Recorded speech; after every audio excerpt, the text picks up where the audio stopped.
All right, welcome to the very first video on our Iridescent Stories page.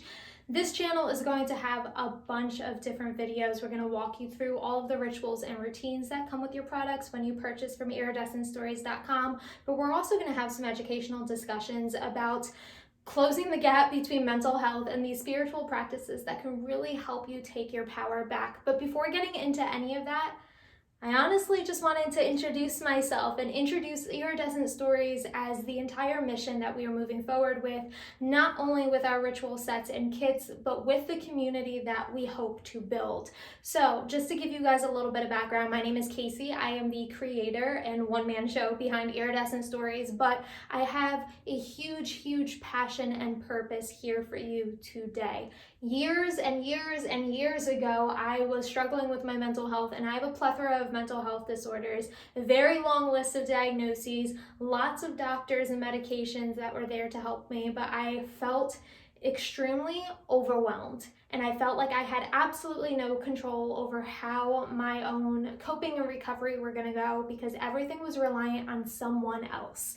I could be feeling really well, but even when I felt like I was doing a good job, and even when I felt like these things were dissipating or under control, I felt like it wasn't because of me. At any time, anything could shift in the external world and my mental health and my emotional well-being would be impacted by it.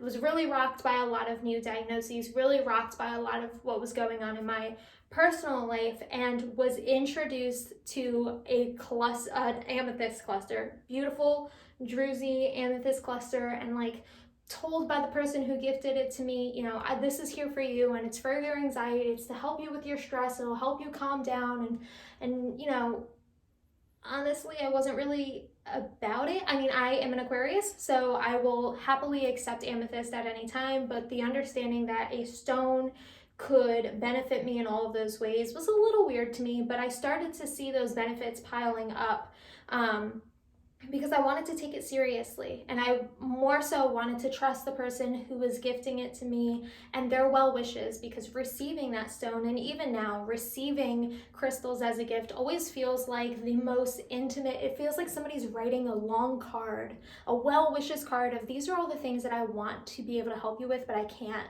So I'm hoping that gifting this to you will help you get there, and it's always been so beautiful to me. So I was like, all right, I'm gonna believe that this is a thing. And I saw some pretty impressive improvements in my mental focus and just overall my state of being, and I was willing to accept that it was more than likely all in my head. But I told my therapist about it, just like opened up the discussion, was like, I feel really great, and sometimes I just want to hold it. Like sometimes I really like rubbing my thumb across the top like jagged area, and she opened up the world of mindfulness to me and use that as a way to step into this gateway of this whole new world that I didn't know about, and leading into mindfulness and better understanding some of the just very basics of grounding made me want to learn more about an entire field of holistic well-being and how I could be doing these things for myself. Because remember, up to this point,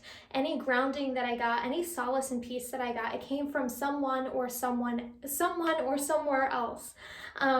So this idea that I could take a few moments to myself, I could take a few breaths to myself, and that impact, that positive moment, that little bit of growth in my mental well-being was because of something that I did, was huge. So I jumped fully into it, and I wanted to learn more, and I wanted to learn more about crystals. And then in learning more about crystals, I learned more about herbs, and in learning more about herbs, I learned more about using oracle cards and journaling and shadow work. And suddenly I was thrown into this whole spiritual woo-woo, as I like to call it, very metaphysical world where all of these things, I could use them as tools and build these routines and rituals that would help me take my power back. And did it mean that I, cured myself of everything? No. Am I still crying hysterically sometimes? Yes. Do I still hurt? Yes, absolutely. But I'm no longer in this self-pity place where I feel like I have no control over when I hit those highs and lows. I now have an answer for when I feel something extreme. I now have a way to be proactive and hopefully not experience those symptoms and challenges nearly as heavily. It was magical. to say the very least. It was extremely magical. And in learning all of these things and taking these steps, I really saw the correlation between the practices and the rituals and the routines and all of these things for you to do. And some of the practices that either, were offered to me in therapy, or I actually went to school. My undergrad was through psychopathology, and I wanted to go into adolescent counseling and trauma counseling. My master's degree is in applied positive psychology. So basically my undergrad was to help people get from down here to here. And my master's was to help people realize that their baseline could be much higher and understanding the science of happiness. So all of these things and all of the neuroscience and psychology behind feeling okay after struggling with mental illness and then feeling better and that emotional and mental well-being, all these things I learned in school that had a science behind them were now manifesting themselves into these rituals and practices that I had dove into thinking it was just spiritualism. And I've always had this bit inside of me that liked learning more about how other cultures practice and how other cultures celebrated and how other cultures mourned, but now I'm seeing it in tangible form, and I'm seeing, mental and emotional well-being and these practices, and just amazed at how much they paralleled. So I wanted to start something, and I wanted to spread that more, and I wanted more people to see that correspondence there. So I opened Iridescent Stories. I opened Iridescent Stories in 2018 as a Metaphysicals for Mental Health shop. I was super excited. I opened it on Etsy. I had an online community. I went to local shows. It was amazing. But honestly, I didn't feel fulfilled by it. I didn't feel fulfilled by it for a very long time. And it's because I was scared and anxious, because the scarier part of that journey that I had gone through is that I had found through my research and then through speaking publicly that there was a very large stigma on this. There's a very large stigma on, if you are practicing XYZ, if you use crystal healing and herbalism, if you focus on holistic wellness, if you do yoga, all of these things, people were being shamed. People were being shamed for going against their religion. People were being shamed for believing in something that's not real. People were being called crazy. And us in the mental health community here, that's the last thing we needed. I was afraid of being the trigger for those things and that shame for the people who I was inviting into my community. So I figured if I sell the things, right? If I just sell the thing, you get to decide what to do with it. And it won't be me telling you what to do with it. It won't be me giving you the ritual. You're just choosing a product that I wholeheartedly believe has power beyond you even knowing, but realistically that power came from the behavior afterwards, not the product. So in selling a crystal, an oil, a gratitude journal, I'm doing all of these things on paper, but I still didn't feel like I was serving my community the right way. So I shut down. I stopped. Even as the Etsy shop kept going, because Etsy continues to advertise, I stopped.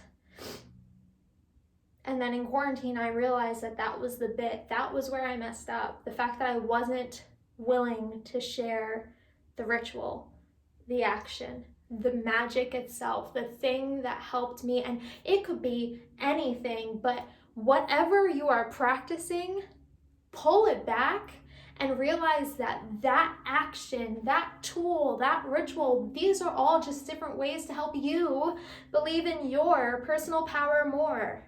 If sitting down and doing shadow work every morning helps you, all that is, there's no magic in the ink hitting the paper. There's no magic in that time ticking on the clock. The magic, the thing that helps you cope and recover and feel good and move beyond, understand and then move beyond that trauma, that is your action.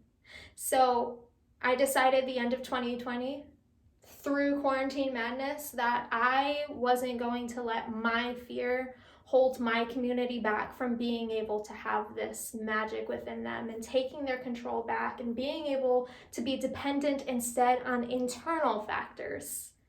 So I reopened Iridescent Stories the very beginning of 2021, and we are here now, and there is not a single thing that you can purchase off of the site, or that I will sell at a craft show or locally in our community, that doesn't come with a ritual, because I want you to know what comes next. I want you to expect the pain if it comes and the growth, but I want you to have those instructions, so they will be in your package, and every package, every kit, every tool will also have a video here explaining exactly how to do it, and we can walk through it together. So you'll have a ritual, you'll have a community, because I'm never letting that go, because we need to be able to come together to speak without stigma. And you'll have me. And as we're learning and growing through this process together, I want to be here. I want to be here to be able to speak. I want to be here to be able to share my own journey and its ups and downs, and be vulnerable and very openly honest with you. I'll leave my email. You can reach out to me with anything. But if you are here for whatever reason, because you got a product and it led you to the YouTube channel to learn more, because you did a YouTube search and I popped up by accident and you clicked on me, I don't care what it is, you are here right now. You're pretty far into the video, which means I'm proud of you. I'm proud of you for giving your mental and emotional well-being a chance. I'm proud of you for taking an additional step and considering the fact that you might have internally some power over whether or not you suffer or you succeed through your mental illnesses. And it's going to be hard some days, but there are days that it's going to be better, and there are things that you can do. Aside from the doctors that you see, aside from the medication that you take, aside from the social support that you have, there are things that are well within your power that cannot be impacted by external forces that will help you. And I'm happy to bring that to you. So again, welcome to Iridescent Stories. We're really happy you're here. Talk soon.